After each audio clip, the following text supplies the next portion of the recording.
Hello friends, എല്ലാ കൂട്ടുകാർക്കും മൗനരാഗം സീരിയലിൽ ഇനി വരാൻ പോകുന്ന ആഴ്ചയിലെ കഥാ റിവ്യൂയിലേക്ക് തന്നെ സ്വാഗതം കേട്ടോ. ചാനൽ ആദ്യമായിട്ടാണ് കാണുന്നുണ്ടെങ്കിൽ ഒന്ന് സബ്സ്ക്രൈബ് ചെയ്ത് ലൈക്ക് ചെയ്ത് സപ്പോർട്ട് ചെയ്യാൻ വേണ്ടി മറക്കല്.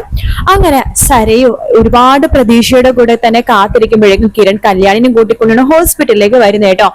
എന്നിട്ട് കല്യാണി അടുത്ത് നമ്മുടെ സരയു ചോദിക്കേണ്ടി, എന്താ കല്യാണി അമ്മയടുത്ത് കാര്യങ്ങളൊക്കെ ചോദിച്ചോ, അമ്മ തുറന്ന് സമ്മതിച്ചോ എന്ന് ചോദിക്കുമ്പോ എവിടെന്ന് ഞാൻ തിരിച്ചും മറിച്ചും ചോദിച്ചിട്ട് താരാന്റി വായ തുറക്കുന്നില്ല. കിരൺ പറയുന്നുണ്ട്, ഇനി ഇങ്ങനെയാണെന്നുണ്ടെങ്കിൽ ഒരു കാര്യം മാത്രമേ ചെയ്യാനുള്ളൂ സരയു, ഇവിടെ തന്നെ നല്ലൊരു സൈക്കാട്രിസ്റ്റ് ഉണ്ടല്ലോ, നമുക്ക് സൈക്കാട്രിസ്റ്റിനെ ഒന്ന് കാണിക്കാം, അല്ലാതെ വേറെ നിവർത്തിയില്ല എന്ന് പറയണം. എന്നാ നിങ്ങളുടെ ഇഷ്ടം പോലെ അങ്ങനെ ചെയ്യാമെന്ന് സരയും പറയുന്നുണ്ട്. അതിനുശേഷം കിരണും കല്യാണിയും അവിടെ നിന്ന് പോകാണ്. ഷാരി പറയുന്നുണ്ട്, മോളെ സരയു താര ചതിച്ചല്ലോ, അല്ലെങ്കിലും താര അങ്ങനെയാ മോളെ, നിന്നെയും അതുപോലെ തന്നെ കല്യാണിനെയും അവൾ ഒരുപോലെയാണ് കാണുന്നത്, എന്നെ പോലെ ഒരിക്കലും നിന്നെ അവള് സ്നേഹിക്കുന്നില്ല എന്ന് ഷാരി പറയണം. ഇത് കേൾക്കുന്ന സരയു പറഞ്ഞു, അവർക്ക് ഞാൻ വെച്ചിട്ടുണ്ട്, വീട്ടിലേക്ക് പോകട്ടെ എന്ന് പറഞ്ഞിട്ട് സരയു നേരെ വീട്ടിലേക്ക് പോവാണ്. എടി താരേ എന്ന് വിളിച്ചിട്ടാണ് വീടിനുള്ളിലേക്ക് കയറുന്നത് കേട്ടോ. അപ്പൊ താരേനെ അവിടെ ഒന്നും തന്നെ കാണുന്നില്ല.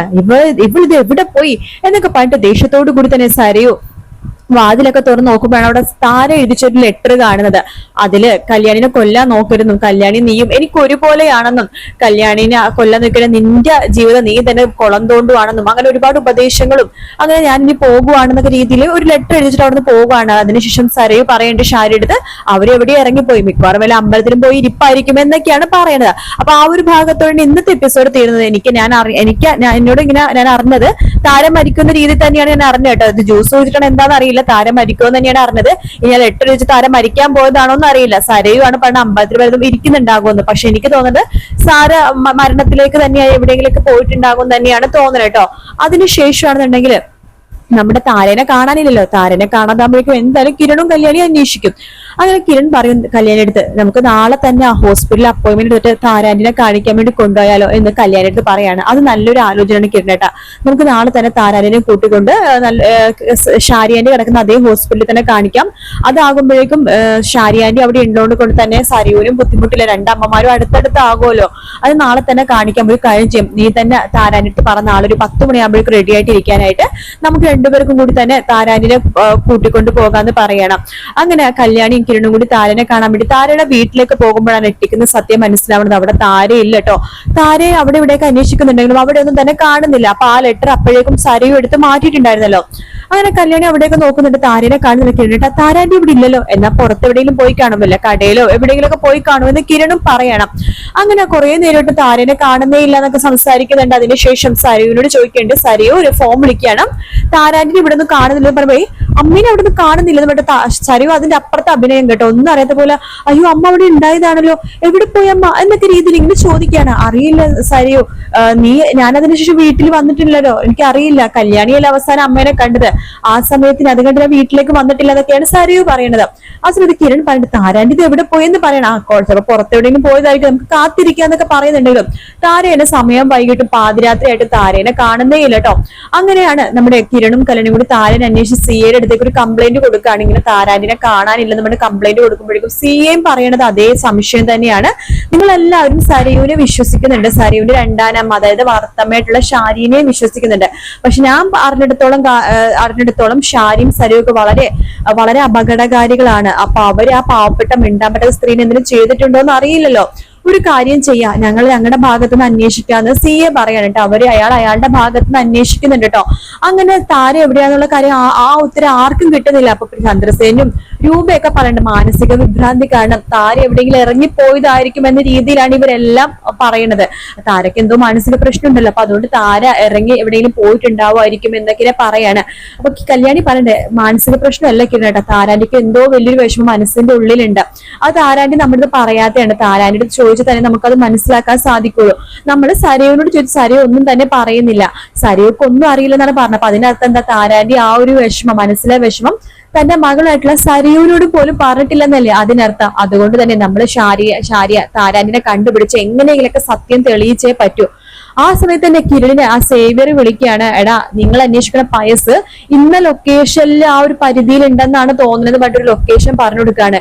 കിരൺ പറഞ്ഞിട്ട് കല്യാണി താരാനെ നമുക്ക് നാളെ അന്വേഷിക്കുമെന്ന്, എനിക്ക് അത്യാവശ്യമായിട്ട് പോകണമെന്ന് പറഞ്ഞിട്ട് കിരൺ നേരെ പോണത് രതീഷിനെയും വേലിനെയും കൂട്ടിക്കൊണ്ടിട്ടാണ് കേട്ടോ. അതായത് ആ പയസ്സുള്ള ആ ഒരു സ്ഥലം അന്വേഷിച്ചു പോവാനായിട്ട്.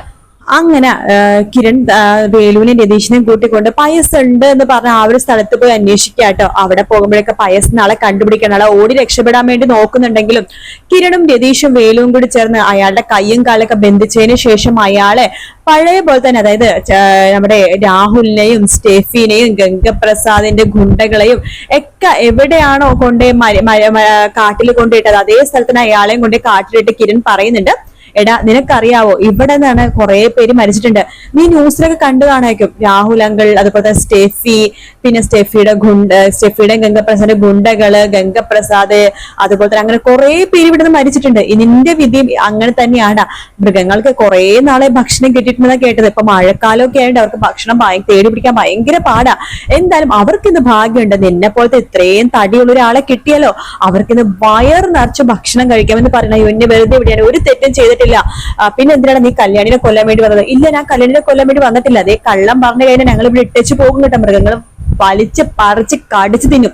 നിന്റെ മുടി മാത്രമേ നാളെ ഉണ്ടാവുള്ളൂ. അയ്യോ വേണ്ട വേണ്ട, ഞാൻ പറയാനാ സത്യം പറയാം. വിക്രം മരിക്കാൻ കാരണക്കാരിയും അതുപോലെ തന്നെ വിക്രത്തിന്റെ അച്ഛൻ ഇപ്പൊ സ്വഭാവം മാറുന്നതിന് കാരണക്കാരിയൊക്കെ കല്യാണിയാണല്ലോ. അതുകൊണ്ട് കല്യാണത്തിന് പകരം വീട്ടാൻ വേണ്ടിയാണ് ഞാൻ അങ്ങനെ ചെയ്തതെന്നാണ് പയസ് പറയുന്നത്. കേൾക്കുന്ന കിരൺ പറയുന്നത്, നീ പറയുന്നത് പച്ചക്കള്ളാണ്. നിനക്ക് അങ്ങനെ ശത്രുത ഉണ്ടെങ്കിൽ വിക്രം ഇത്ര നാളെ ജയിലിലുണ്ടായിരുന്നു. വിക്രത്തിന്റെ ശത്രുത നിന്നോട് പറയായിരുന്നു. നിനക്ക് ഇത്ര സമയവും കാലവും കാര്യങ്ങളൊക്കെ ഉണ്ടായിരുന്നു. അപ്പോഴും നീ പകരം വീട്ടാൻ വന്നിട്ടില്ലല്ലോ. അത് അന്നൊന്നും വിക്രത്തിന് കുഴപ്പമൊന്നും ഉണ്ടായില്ലല്ലോ, ജയിലിലാണെന്നല്ലേ ഉള്ളൂ. വിക്രം മരിച്ചപ്പോഴാണ് ഞങ്ങൾക്ക് വിക്രത്തിന്റെ ആ ഒരു വില മനസ്സിലായത്. അതിനെ വേണ്ടിയാണ് കൊല്ലാൻ വന്നത്. ഇല്ല, നീ കള്ളം പറയാണ്, സത്യം പറ, നിന്റെ പിന്നിൽ വേറെ ആരെങ്കിലും ഉണ്ടോ എന്ന് രതീഷ് ചോദിക്കണം. അപ്പൊ രതീഷ് അങ്ങനെ ചോദിക്കുമ്പോൾ കിരൺ ചോദിക്കണേ, എന്താ രതീഷ് നീ ഇങ്ങനെയൊക്കെ ചോദിക്കുന്നത്? സരയൂരിയാണ് നിനക്ക് സംശയം ചോദിക്കുമ്പോൾ, അതേ സാർ, ഇവരുടെ നന്നായിട്ട് ചോദ്യം ചെയ്യുമ്പോൾ സത്യം പറയും. ഇതിന് പുറകെ ഞാൻ പറയുന്ന സരയു തന്നെയാണ്. കിരൺ പറയുന്നുണ്ട്, വേണ്ട രതീഷ്, അവളെ സംശയിക്കേണ്ട, അവൾക്ക് അങ്ങനത്തെ ഒരു ചിന്തയില്ല സാറേ. ഈ ഒരു പ്രാവശ്യം, ഒരൊറ്റ പ്രാവശ്യം ഇവനെ ഞാൻ 2-3 അടി ഒന്ന് അടിച്ചോട്ടെ, ഇവനെ കൊണ്ട് ഞാൻ തന്നെ ആ സത്യം പറയിപ്പിക്കാം എന്ന് പറഞ്ഞിട്ട് രതീഷ് കുറെ പ്രാവശ്യം അവനെ അടിക്കുന്നുണ്ട്. പയസിനടിക്കും. പയസ് ആദ്യം ഒന്ന് സമ്മതിക്കില്ല കേട്ടോ. പിന്നെ ശരീരം വേദനിക്കുമ്പോ സത്യം പറയാണ്, അതെ സരയുവാണ്, അവര് തന്നെയാണ് പൈസ തന്നത്. അവർക്ക് കിരൺ സാറിന് സ്വന്തമാക്കാൻ വേണ്ടിയിട്ടാണ് സരയുവിനെ ഇല്ലാതാക്കാൻ വേണ്ടി പൈസ തന്നത്. അല്ലാതെ വിക്രത്തിന്റെ മരണത്തിന് ഞങ്ങൾ പ്രതികാരം ചെയ്യാൻ വേണ്ടിയിട്ടൊന്നല്ല അവിടെ വന്നത്. കൊട്ടേഷൻ ഏറ്റെടുത്തിട്ടാണ് ഞാൻ അവിടെ വന്നത്. അത് മാത്രമല്ല കൈനൂസിന്റെ കൂട്ടുകാരന്മാരെ കണ്ടിട്ട് അവര് സരയുവിന് ബ്ലാക്ക് മെയിൽ ചെയ്തിട്ട് പൈസ മേടിച്ചിരുന്നതൊക്കെ പറയാണ്ട്. ഇത് കേൾക്കുമ്പോഴാണ് കിരൺ ശരിക്കും പറഞ്ഞാൽ രതീഷ് പറഞ്ഞത് എത്രമാത്രം സത്യമായിരുന്നു. അന്ന് തന്നെ ആ സരയുവിനെ സംശയിക്കായിരുന്നെങ്കിൽ കാര്യം ഇത്രത്തോളം വഷളാവില്ലെന്ന് മനസ്സിലാക്കാണ് കിരൺ. പിന്നെ അറിയാലോ സരയുവിന്റെ അവസ്ഥ, കാട്ടിലെ മൃഗങ്ങൾക്ക് തിന്നാൻ കൊടുക്കും കിരണും രതീഷും വെയിലും കൂടി. എന്തായാലും അടുത്ത ആഴ്ച നല്ല അടിപൊളി ഭാഗങ്ങളാണ്. പിന്നെ ഇന്ന് വീക്കെൻഡ് പ്രൊമോ വരുന്ന ദിവസമാണ്. അതുകൊണ്ട് തന്നെ 11 മണിക്ക് ഞാൻ എന്തായാലും വീക്കെൻഡ് പ്രൊമോ ഇടും. അപ്പൊ എല്ലാവരും കാത്തിരി തന്നെ കാണുക കേട്ടോ. വീഡിയോ ഇഷ്ടപ്പെട്ടാൽ ലൈക്ക് ചെയ്യുക, സബ്സ്ക്രൈബ് ചെയ്യുക, കമന്റ് ചെയ്യുക. മറ്റൊരു വീട്ടിൽ കാണാൻ. Take care. Bye bye.